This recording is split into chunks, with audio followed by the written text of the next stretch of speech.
नमस्कार प्रेक्षकांनो. लग्नानंतर होईलच प्रेम ह्या मालिकेच्या जबरदस्त ट्विस्टमध्ये आपण पाहणार आहोत. काव्य आणि पार्थ आता घरी आलेले असतात. जीव आणि मानिनीचं बोलणं त्यांनी ऐकताच ते विचारतात की घरात काही घडले का, असं पार्थ मानिनीला विचारतो. तेव्हा आता जीवा सांगतो की हो, घरात खूप काही घडलंय.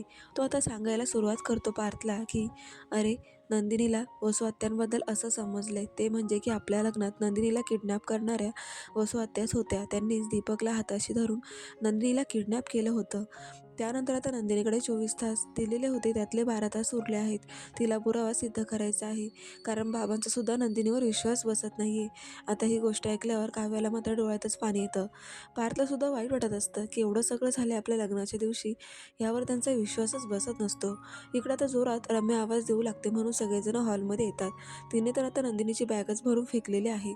ती म्हणते की आता फक्त 2 तास उरले आहेत. तुझी बहीण काय पुरावा आणणार आहे का काव्या? तिला 24 तास दिले होते, कुठेही पुरावा? असं म्हणताच दरवाजातून आता नंदिनी आणि दीपक आलेले असतात.